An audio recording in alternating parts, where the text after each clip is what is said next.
Good morning. Welcome to twitch.tv/Adobe. My name is Terry White. I'm the worldwide design and photography evangelist for Adobe.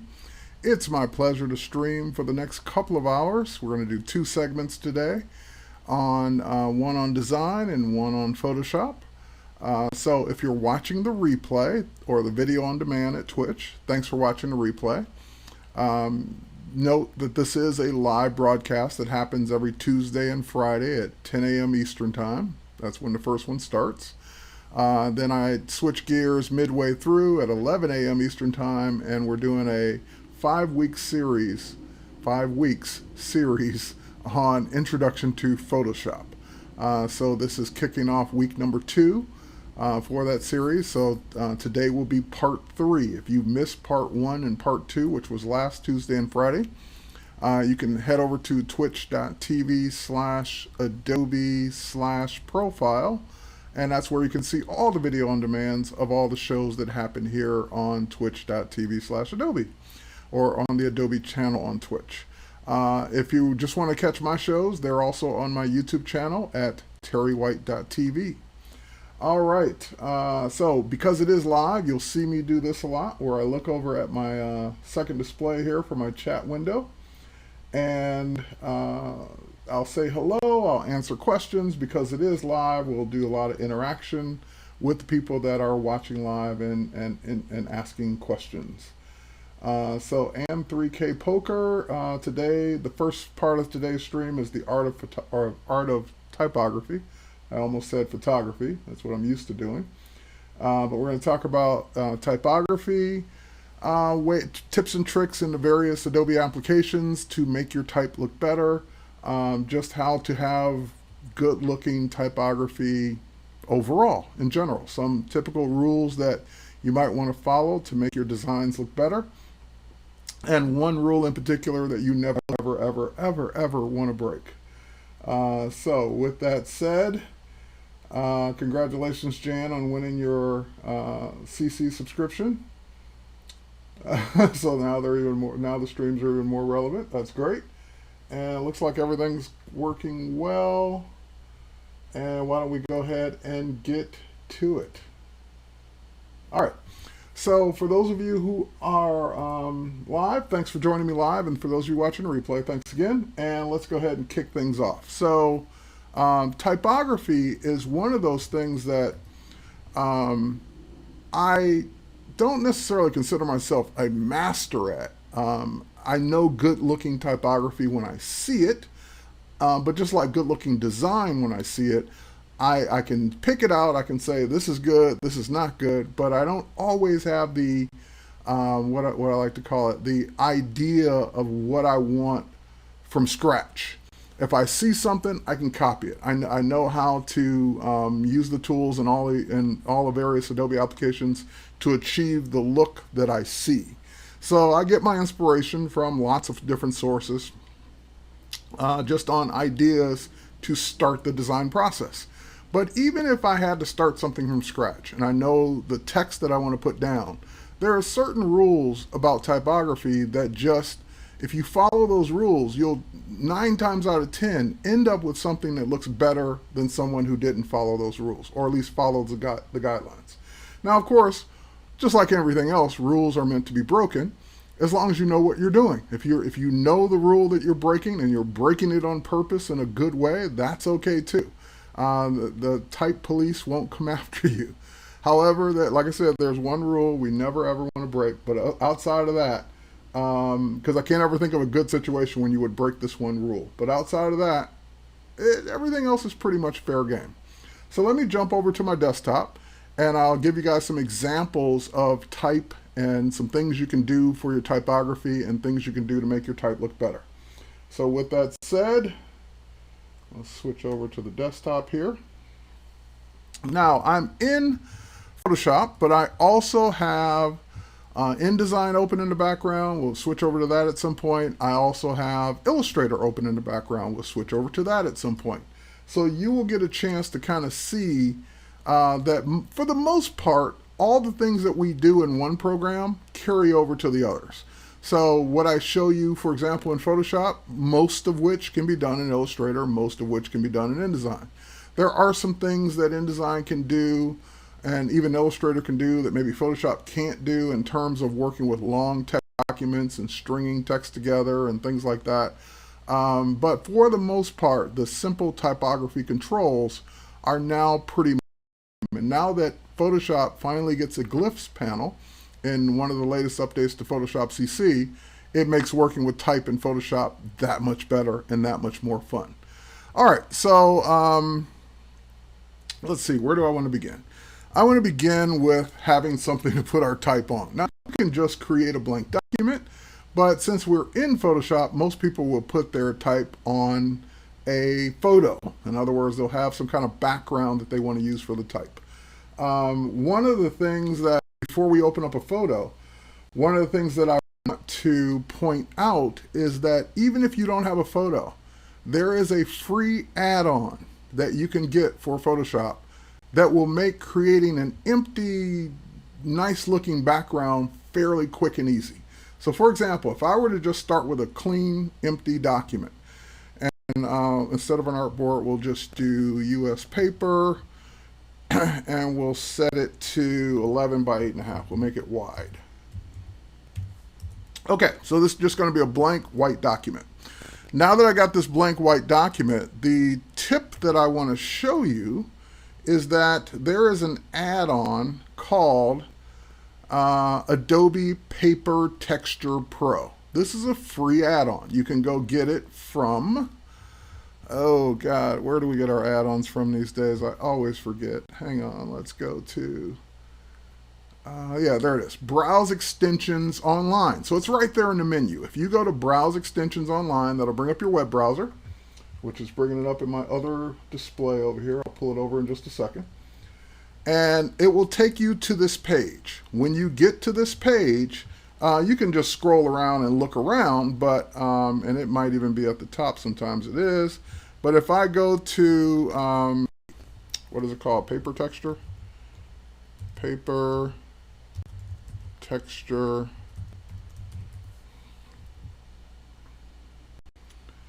There it is, Adobe Paper Textures Pro, and it was actually created by Russell Brown. So this is a subscriber exclusive. If you're a Creative Cloud member, you can download this add-on for free, completely free. So once you have that add-on installed, I'm just going to go ahead and close it. Then what you can do is you can bring it up from your menu, and you'll notice that you've got some textures here already set. So if you kind of see one you like to maybe be the background for your design, just click on it, and it will make that the background of your design. It even puts it on its own layer. You can experiment. You can create another one, and it'll keep stacking these layers up. So if you wanted to have something, just you don't have a good photo real quick that you want to use, and you want to design something fast, I highly recommend getting this add-on for your Photoshop CC that will just let you have these textures that you can use at any given time, and you can use them in conjunction with photos. So if you have photos that you want to cut out and put on top of one of these textures, you can create them all day long. So I'm just clicking away, and it's creating a layer for each one of those textures that I'm working with, and you can add more textures from a folder and so forth and so on. All right, so that's just that quick. I know that was a segue, but I know a lot of people sometimes are struggling with even if they don't have an image, just having something cool to put their text on top of. I don't know that I necessarily like this last one. So let's dump that last one. And I'm not crazy about that either, but the rest are cool. All right, so that one, that one, that one, that one, that one, and that one. Actually, that's kind of one of the easiest, coolest ones to use. They're all easy, but from a type perspective. Now, and like I said, in a lot of cases, you'll just have an image that you want to put something on or around. So I've got an image here that I want to experiment with. Now, this particular one is an Adobe Stock image. So it's one that you can download the preview of it for free if you want to play along with what I'm doing today. And you would just search Adobe Stock for, let me grab the title one more time, Fashion Woman in Fluttering Black Dress. Now when I drag it over, because I have not licensed this one yet. This is the file number you can search for too. So it's 721-43202, and I'll type that in the chat here so that want to search for it that are watching live can search for it live. 02. All right, 721-43202. So if you just search Adobe Stock for that stock number, this image should come right up. Now, it's going to come up in its low-res preview kind of way. It's going to have the Adobe watermark on it. I just drug it onto the canvas. It's in free transform mode, so I can go ahead and scale it up a bit. And I can get this on the canvas where I want. All right. Now, once I'm happy with the size, I can go ahead and hit enter, and then that will put it on. Now, doing what I'm doing right now doesn't cost anything. If you just want to play with the image and experiment with how this image is going to look with the type you're going to do, that's what previews are for.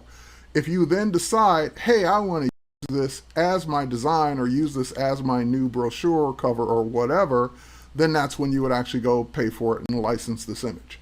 But for learning purposes, for experimenting, for following along with today's tutorial, you can just download the preview and use it for free, or whatever image you want.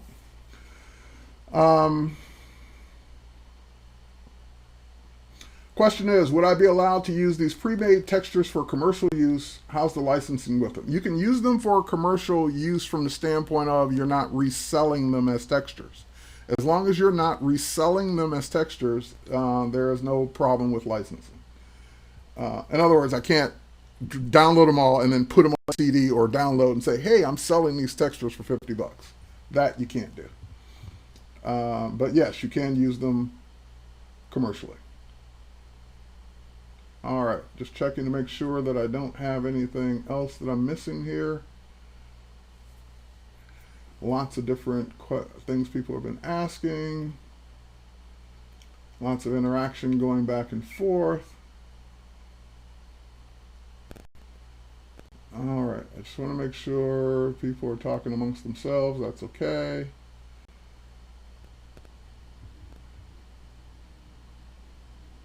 Someone put the link in the chat. Hey, Elsie Finch, what's up?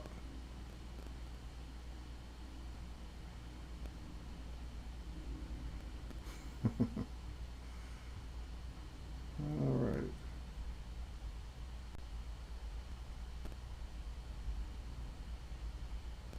Okay. All right, I just want to make sure everything else is good, and it is. Okay. All right, so now, for the sake of this, I am going to license this image. You don't have to. You can just play with it, but I'm going to license it because the watermark will get in the way of what I want to do. But so to license it, I'm just going to right-click on it in the library panel that I downloaded it to. I'm just going to say buy this image. All right, that will sync down the high-res version, and as soon as it's done syncing that down, as you can see, it replaced it on my canvas and it removed the watermark. So now I have licensed this image. I can pretty much do everything I want to do with it. So let's talk about type. Now, when you're working with type inside of Photoshop, it will always put the type on a new layer, and it will put each new text entry on a different layer. So type is always non-destructive in Photoshop unless you make it otherwise. But by default, it will be non-destructive. What I want to do here is I want to just grab my type tool. Now, the other thing that you'll have to remember with working in type, especially if you've used the type tool at least once, is that it will, by default, remember everything you last used. So it's remembering the font I used, which was Proxima Nova Thin. Remember the size, it remembered the color, it remembered all the styling, all the attributes I've done to it. So for example, I can tell right off the bat with this color that that's white type. And if I click on the canvas and start typing, I won't see it. If I click on her black dress, I will see it because obviously the dress is black. But I'm going to go ahead and just for the sake of example, I'm going to click here and I'm going to type the word dress. And sure enough, just like I said, it's Proxima Nova Thin, and it's the word dress in upper and lower case, just like I typed it. and at the 30.48 point size. All right, so now what I want to do is I want to make some changes. That's not what I wanted. It was just to get it on the canvas. Now I can change it to everything I want it to be. The first rule or guideline or thing you should think about, if you don't like the word rule, the first thing you should think about when it comes to design, whether it's designing with type, designing with objects, designing with photography, whatever it is, the number one golden rule that will help you make your type look better is to use contrast. Contrast, contrast, contrast. That's the number one secret designer rule that's really not a secret to designers, but it's a secret to non-designers that will make your type stand out. And what do I mean by contrast? Contrast comes in a variety of different ways. So contrast in terms of typography can be something as simple as all caps, small caps. All caps, upper and lower case. Black type, white type.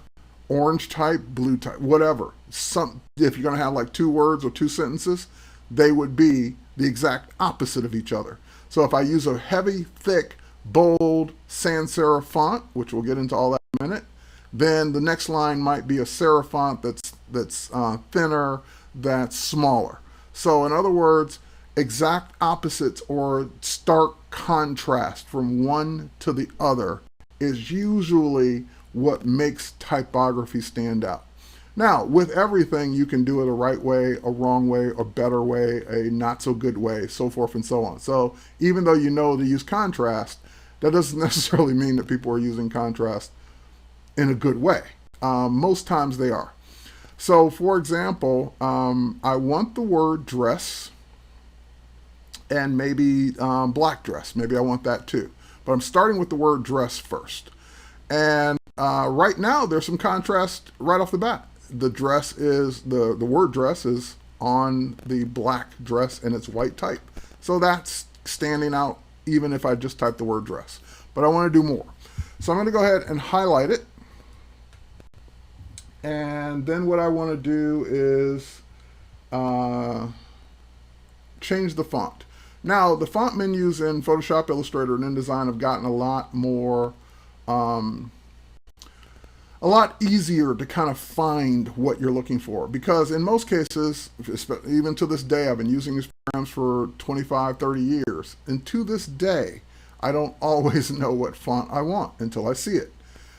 So typography and fonts have been around for many, many decades, and I'm like, I don't know what font I want that in until I see it. So at least Photoshop now has gotten a lot better at that. So for example, if I pop down the font menu, I can just hover over the different fonts to see what that would look like. So I want something nice and thick. It doesn't have to be Proxima Nova, it could be anything, and I can just hover over it. Now, while we're here, while we're looking at this font menu, especially now that it's been updated in Photoshop CC latest version, is that we'll see some things that are new. First and foremost, what's not new is you see the type of font that it is. You'll see an O, you'll see a TT for True Type, the O is for Open Type, you'll see a TK for Type Kit, and I don't have any, I don't think, installed anymore, but you might see a big red A for Adobe Type 1.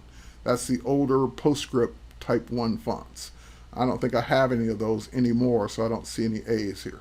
But anyway, those are typically the 4 you're going to see. So Adobe Type 1, True Type, Open Type, and Typekit. Now, Open Type and Typekit are both Open Type. It's just that TK, Typekit fonts, are part of your Creative Cloud membership. The Open Type fonts that I have prior to Creative Cloud even existing are fonts that I either purchased or came with previous versions of Creative Suite or applications I've installed. So that's what these letters or logos mean over here. Now, of course, we see the names of the fonts, and we see, for example, Franklin Gothic.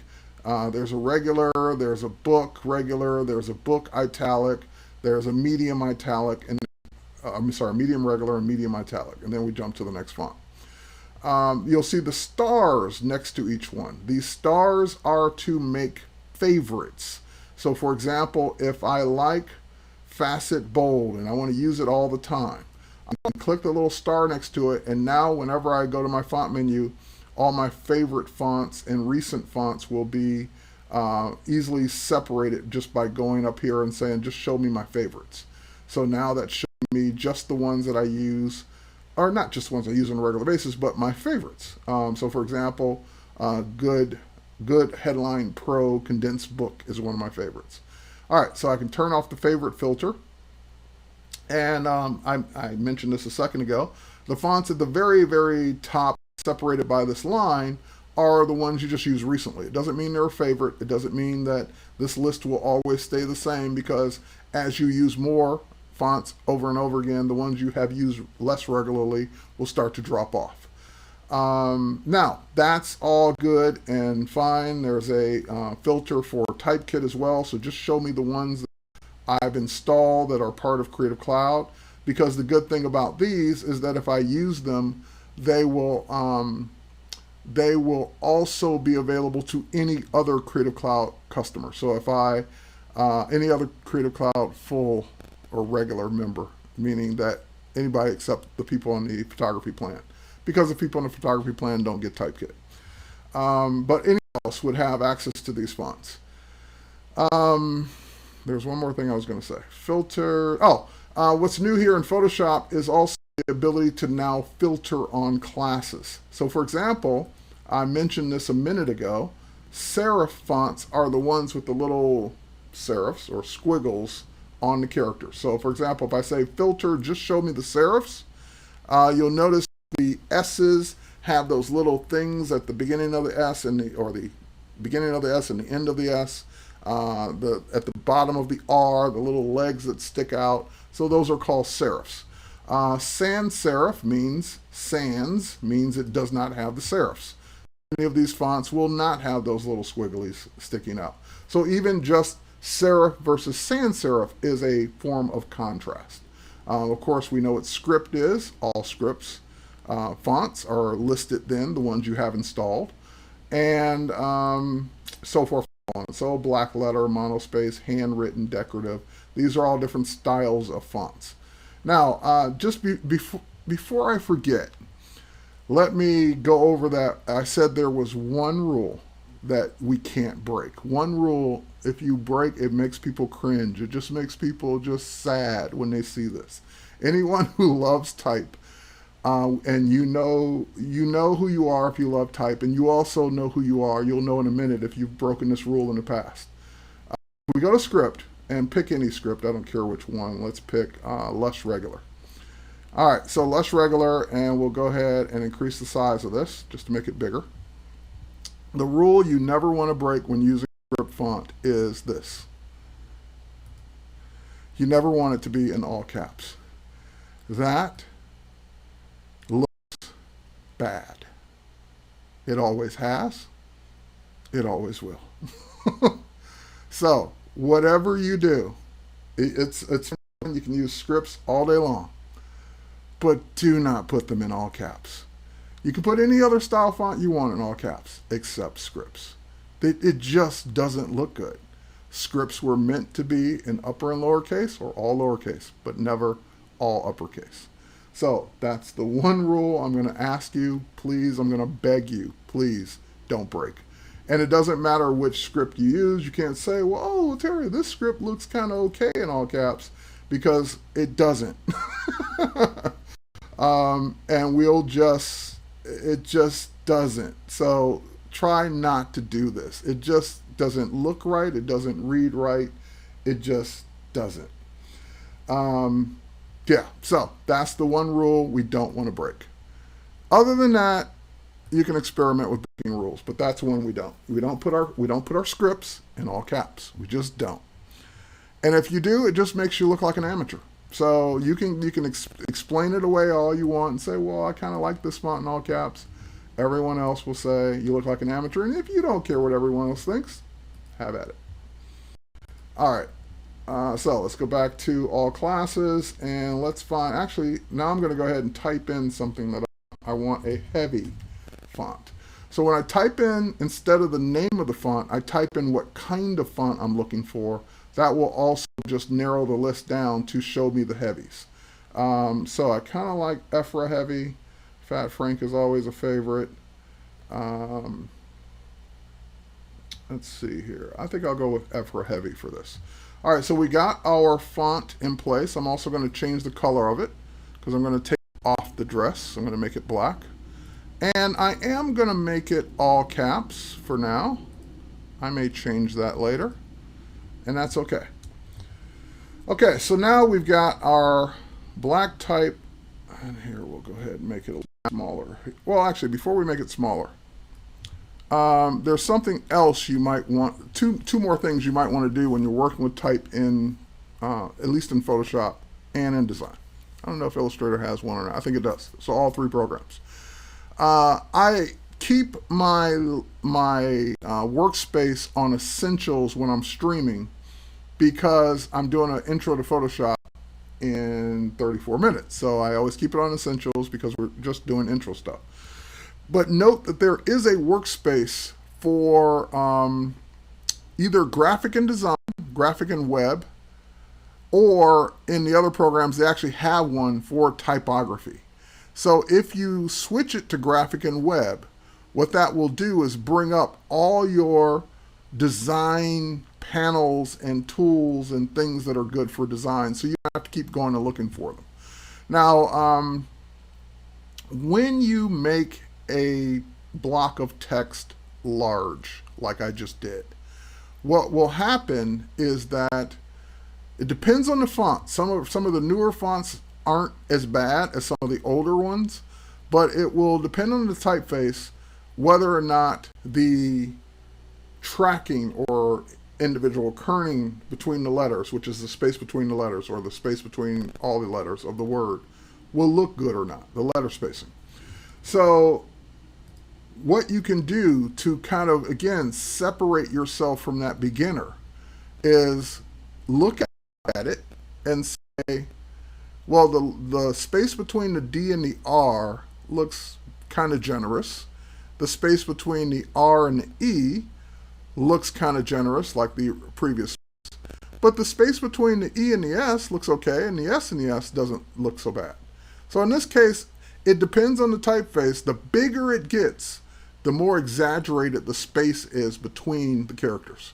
So you can, if it's all consistent, what you can do is select like I have and hold down your Option or Alt key on your keyboard and then press your left arrow key. So you have left arrow, up arrow, down arrow, right arrow, your left arrow key.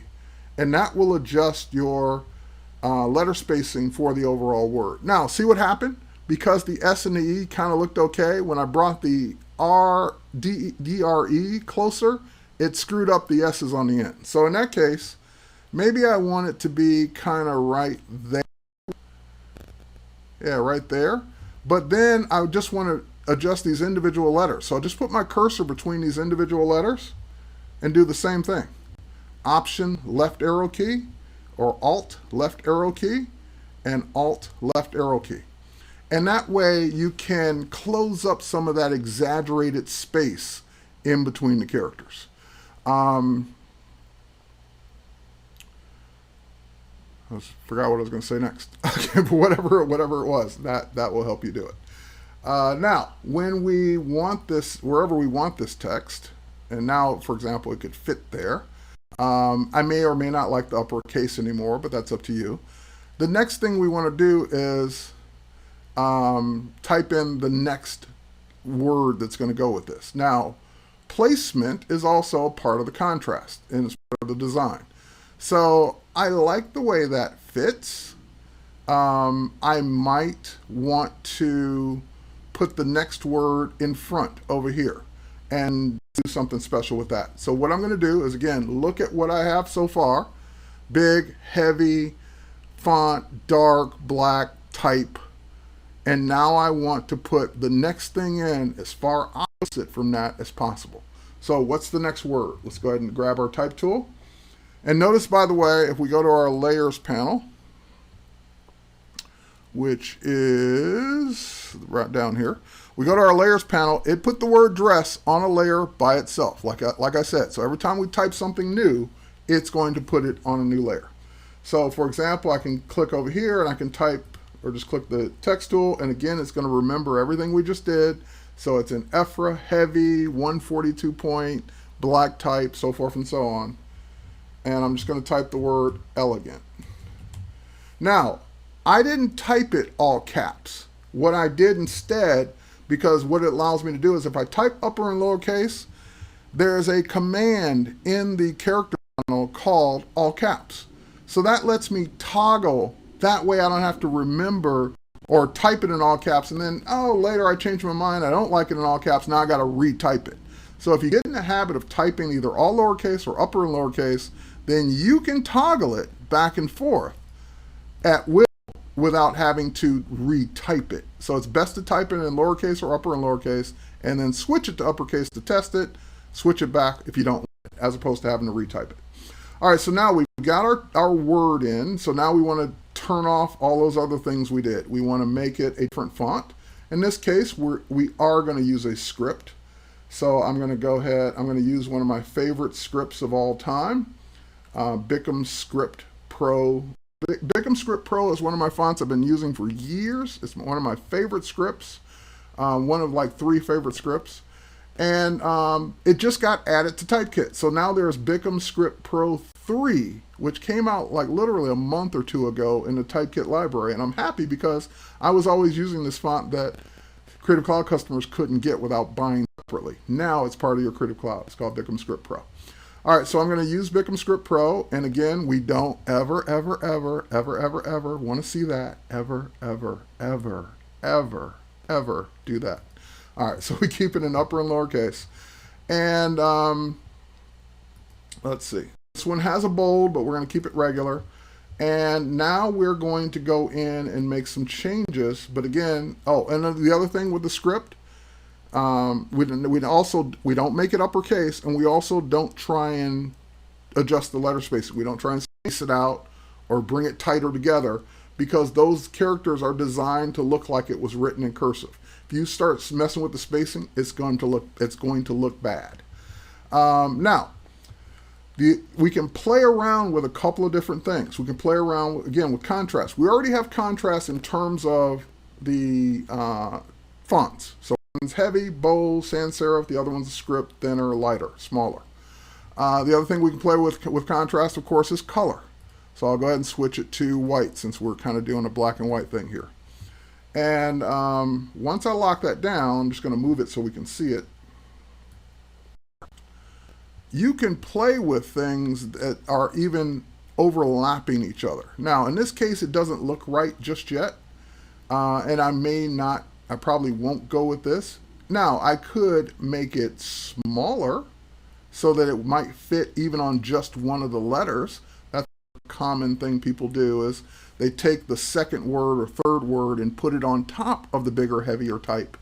And that way you can still see it. So this would be an example. It's not what I'm going to do, but an example would be this.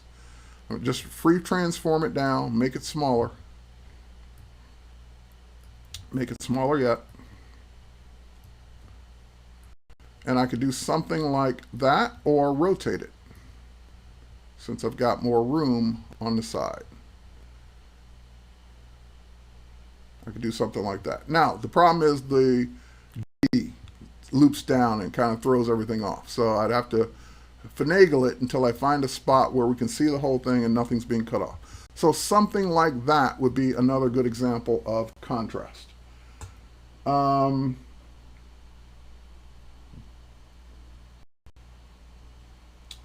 Okay, so I've been ignoring some of the chat. Let me go back, step back for a second, make sure I'm not missing any of the big questions here. So Airplane asked, what font is this I'm using now? It's called Bickham Script Pro 3. It is now a Typekit font. What do we never do? We never put script fonts in all caps or space them out. Erwin's asking, what font is Dress in? Dress is in the font of EFRA Heavy. So this is the font for dress, Ephra Heavy. That's also a Typekit font. So if you're a Creative Cloud member, you have access to both of those fonts. And yeah, we're going to get into the alternates as well. Just hang on for that. Okay, I think I got everybody. Okay, so anyway, that again, just showing that example of contrast. Now, the type doesn't necessarily have to be contrasted against each other, on each other. So for example, maybe I want to pull the, oh, sorry, wrong one. I have that selected for you guys. Let me just go back to the elegant. Maybe I want to pull down the elegant and have it down here and make it bigger. So we can do things that contrast it, but still, and see, a lot of things you'll do, and you're like looking at it, it sounded good in my head, but now that I'm seeing it, I'm not crazy about it, because if the focus is the dress, I don't want to take away from the dress by putting the type on the dress. So in this case, I'm not crazy about that idea. So in this case, I won't do it. But let me flip this back around for now. And, you know, I could put it down here in a different color. I could go over here and put it in front of her in a different color. Those are things I could do. Now, speaking of color, if I'm going to put it over here and I want the contrast, and I'm going to rotate it around, I obviously don't want it to be black like dress. I want something different. It can't be white because then it won't show. So I need a color that's not black, that's not white, but will still kind of match the design. And one of my favorite tricks for doing something like this is to steal one of the colors from the photo. In other words, you can't be blamed for using a color that already exists in the design.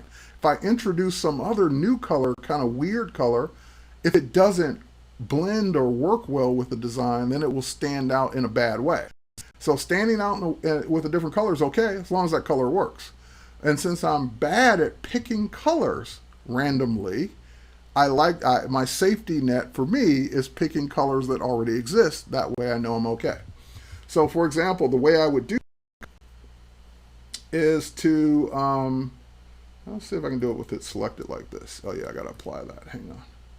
Grab your eyedropper tool, and then with your, no, it's not gonna work that way. Okay, so what I'm gonna do is select the type first. Select the type, and then grab my eyedropper, and she's loaded with color here. Hold on. What am I doing wrong here? I got that selected. That's what I want.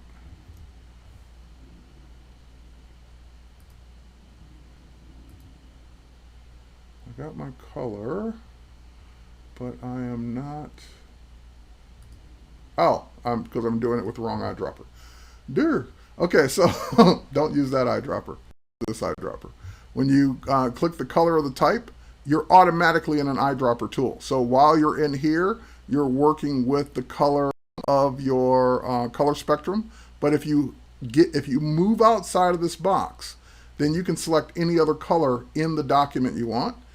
So for example, I can grab her lipstick color, and I can get that color for my type. I can grab her flesh tone color and get that color for her type, or the type. I can even grab down here on her leg if I can find a good shade of it. I can't, but I can make that kind of brownish tone that we're getting with the dress cover her skin. So you can grab any color from the photo you want. And here's a bonus tip for those of you who are geeky. The eyedropper is not just limited to the document in Photoshop. When you're in this mode, when you move out and you get the eyedropper, anything is fair game as long as you're pressing down the button and you move it up. I'm grabbing the red from an icon on my menu bar. I'm grabbing the blue from the text expander icon on my menu bar. I'm grabbing the green from the expand button in the OS. So you can grab any color you want, but you have to start pressing and holding down first before you drag outside of Photoshop to grab any of these other colors you see. So what this was designed to do was let you get a color from a different program, different document in a different window. But in this case, I don't need that. We'll just go ahead and stick to maybe the lip color. Okay. All right. So now we got the color. We got some color. And before we switch this around, I want to point out something that is fairly new inside of Photoshop, and it is the Glyphs panel. And the Glyphs panel has always been my best friend inside of InDesign. I am happy to welcome it to Photoshop as well.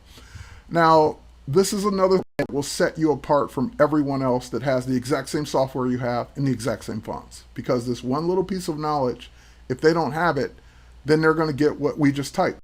If you type the word elegant, upper and lower case, in Bickham Script Pro 3 regular, that's exactly what you're going to get. But that's not all that's there. Open type fonts, as opposed to all other formats. Previous formats were limited to 255 or 256, can't remember, 256 or 255 glyphs or characters or things in the font. Open type fonts are limited to 10,000 glyphs, characters, whatever. Now, you'd look at your keyboard and you say, well, if I type everything upper and lower case and use all my keys, I won't get past a couple hundred. Why do I need tens of thousands of glyphs?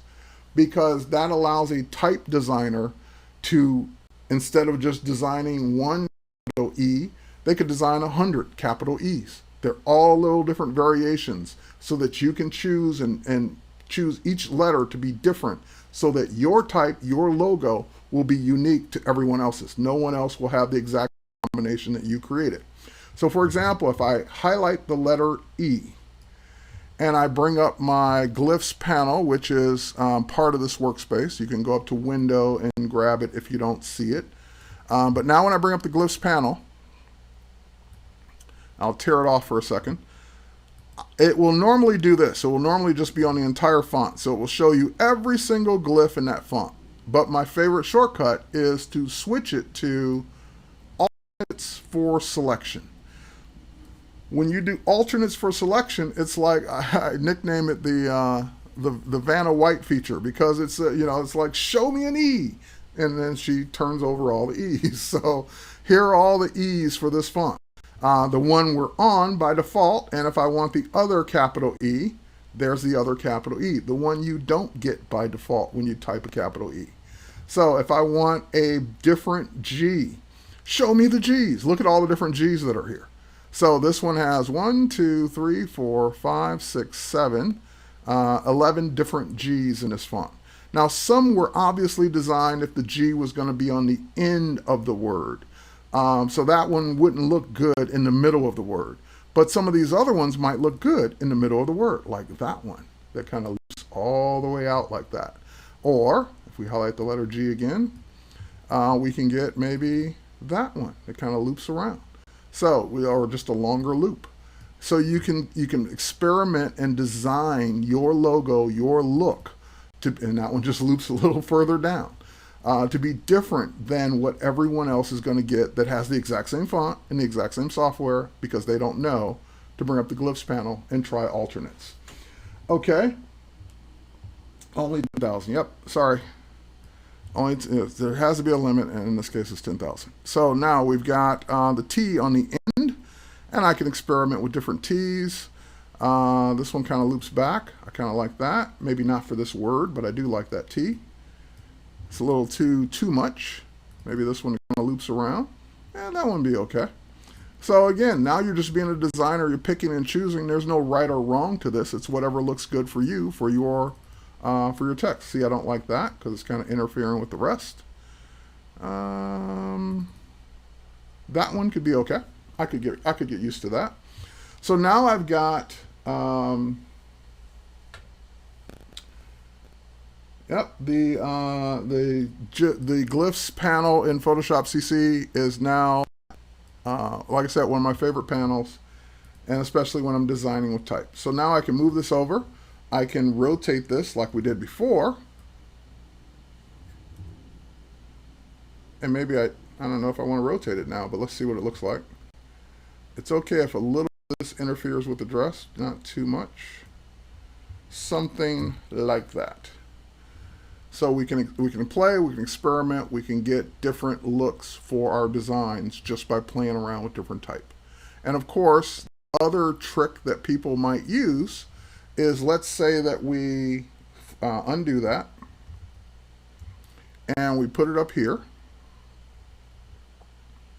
And see, now that doesn't look so bad in the different color on top, but it still may not be what you want. So let's go ahead and make it a little smaller. And then we put it over here.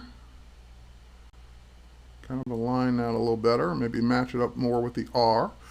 Okay, that's starting to look okay. But again, remember, you're in Creative Cloud, you're in Photoshop, Illustrator, InDesign. So there's nothing stopping you from doing something like maybe a slight opacity adjustment to that, to kind of just blend that in. So it's not trying to overpower the word dress. It's kind of there and it makes you want to read it, makes you want to look at it to see what it says. And is it elegant dress or dress elegantly? Your choice. So just kind of cool things that, yeah, see, dress elegant. So that's what I mean. Someone already typed it. It depends on what you want. So if you wanted to say dress elegantly, then you would type that word. Elegant dress, it's up to you. All right, so those are just some of the things you can play with the type inside of all of the tools. So everything I just showed you would work across the board for Photoshop, Illustrator, InDesign. We can lower the opacity, we can bring up the Glyphs panel, we can choose alternates, we can of course choose different fonts.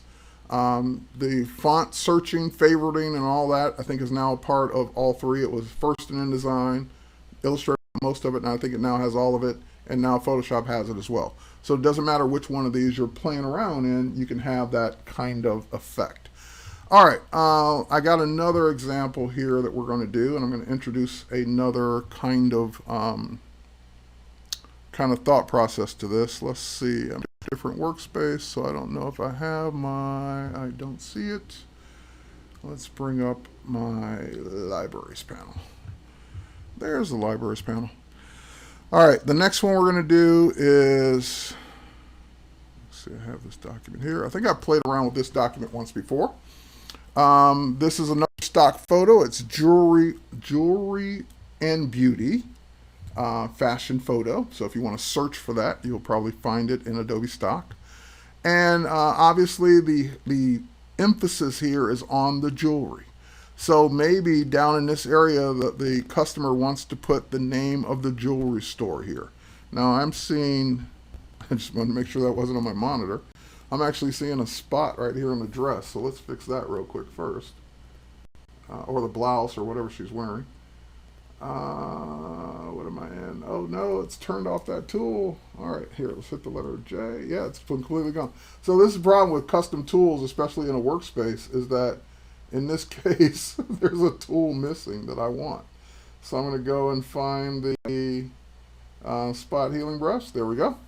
And we'll go ahead and just heal that out of there real quick. Just want to get rid of any little spots of where my type's going to go. All right, so now we're going to make up a fictitious jewelry store.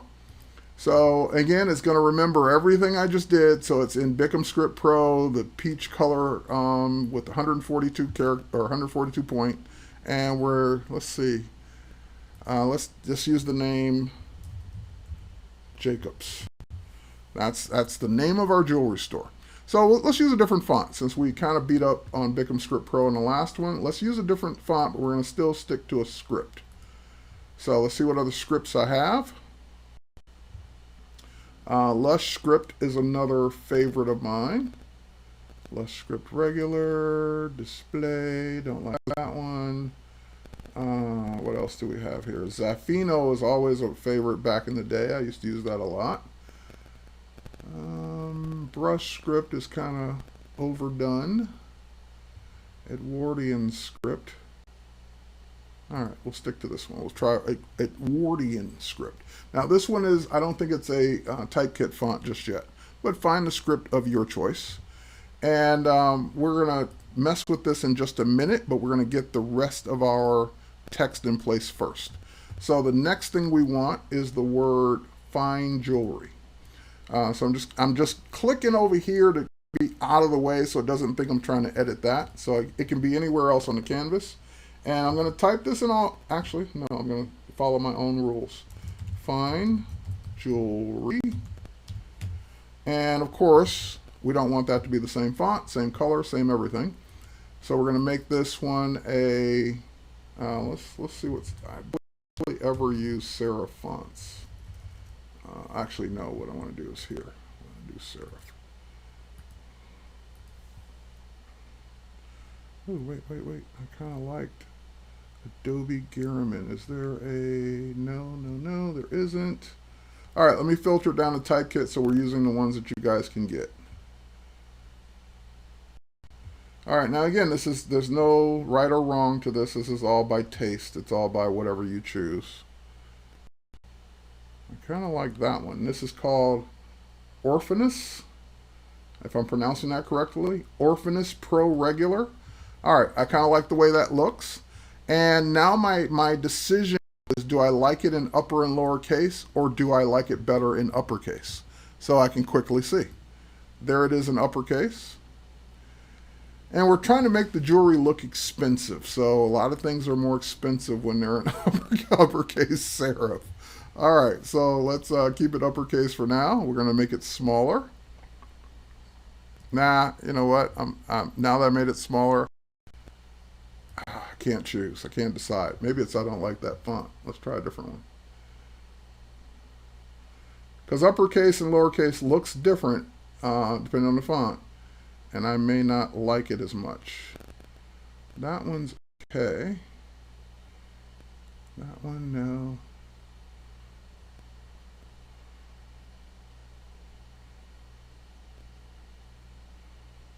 I'll just stop looking at the names until I find one I like.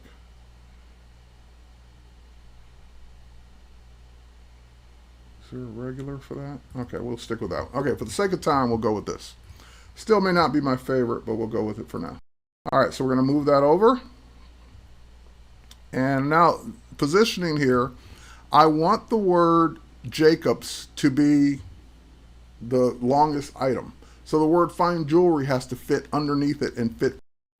So in this case, we're going to, I can either go back to the type size and scale it down, or I can just use free transform and scale it down that way.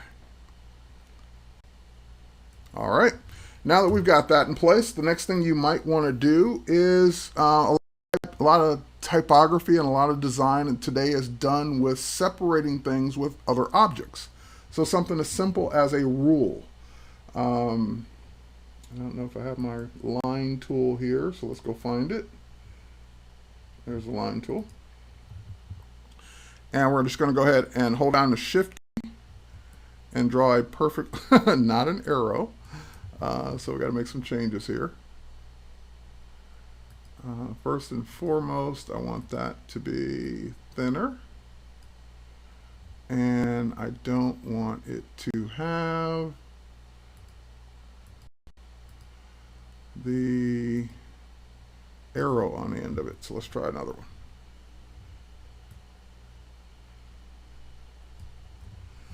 All right, so let's undo.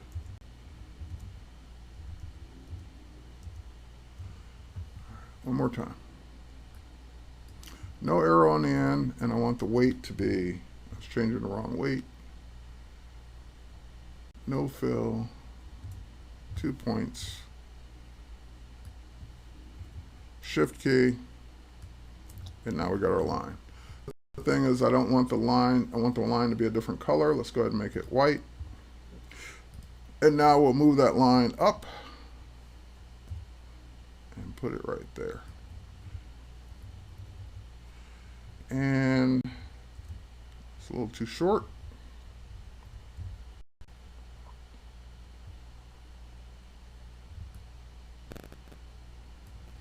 All right, so we got our line in place. Next thing I want to do is, oh, did I not do that right?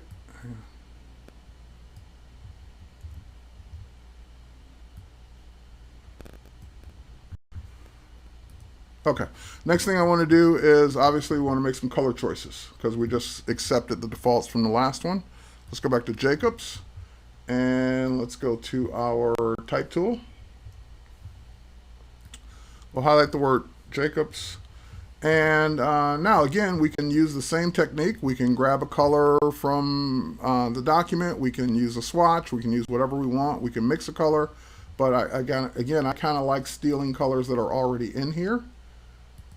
So maybe something like the gold color. Yeah, maybe something like that. And then for the fine jewelry, we'll do the same thing. We'll grab a color using kind of maybe this blue from the necklace. Oh, no, I have to remember what background it's on. It's on blue, so that's not going to work. All right, maybe something like that. Okay. All right, so we got our colors in place. Now, of course, we can still see if there are any alternates. Now, the sad thing is not all OpenType fonts or Typekit fonts have alternates. Like, for example, there is no other J. There is no other S. That's it. So that font, that's all you get. You get what there is. All right. So we got our fine. Now we can see down here if there are any. Now this one has alternates. Hang on. Hold on. So that one has two J's. But again, they're all caps, so it's not like I want to mess with this too much. But this one does have alternates. So not every single font is going to have alternates, and this one's going to be pretty much as we see it, unless we want to change the font. Now, sometimes you can get away with mixing the, like if you just want to change the J to a different script, if it looks okay, that's okay to do that, but only if it looks okay. If it looks totally odd and awkward and not good, not in a good way, then you might be kind of hosed in that respect. All right. Last but not least, I've run out of time already. I've got 3 minutes left before we switch gears. I'm going to stop streaming in 3 minutes just to reconnect for the Photoshop stream. So if you're just coming in 3 minutes, we're going to switch over to Photoshop intro. All right, so we got our Jacobs fine jewelry in, and maybe you want to do one more thing that says, you know, since 1806 or whatever year the jewelry store was founded. I want to point out one more thing, and we'll go to InDesign and do this real quick since I only have 3 minutes left. I have this sitting here already, and of course we can type anything we want in a text frame in Photoshop, Illustrator, or InDesign. But if you're starting out with a quote or you're starting out with some other kind of accent mark or whatever, traditional typography back in the day had something called hanging punctuation. So technically, when computers came along, that wasn't a feature for many, many years until InDesign came out. And now this is built, so people used to do it manually. They would go ahead and put that outside in its own frame and hang it off the side of that. The way this is supposed to look is you'd go up to your window menu, or actually if you just switch to typography, that will give you the story panel in InDesign. And in InDesign, you just turn on optical margin alignment, and that will hang it outside the frame the way it's supposed to look in traditional typography. How do you do that in Photoshop or Illustrator? In Photoshop and Illustrator, it's the same. And so if I come down here and I type something, and we'll say that we want to, actually I already have it turned on, it looks like. But in the paragraph panel, in the paragraph flyout menu, there's something called Roman hanging punctuation. So with it off, it looks like that. With it on, it looks like that. So for all my typography buffs out there, if you really want your type to look very professional, and you're going to have paragraphs of type, turn on hanging punctuation. If you only have one word, it doesn't make any difference. But this is for paragraph type, for those that are doing that kind of work. All right. Hope you guys got something out of this. This went much faster than I thought it would, and a lot more to show. So maybe I'll do a part 2 of typography on Friday. Maybe we'll do that. All right. With that said, we're out of time. And so for those of you who are just joining in, I'm going to stop the stream for a second, long enough just to switch gears, and we're going to do our introduction to Photoshop part 3. So if you're in the chat, you don't have to go anywhere. Just hang out for a second. I'm going to stop the stream. I'll be right back. If you're watching the video on demand, hope you got something out of the typography. Our next video is going to be on Intro to Photoshop Part 3.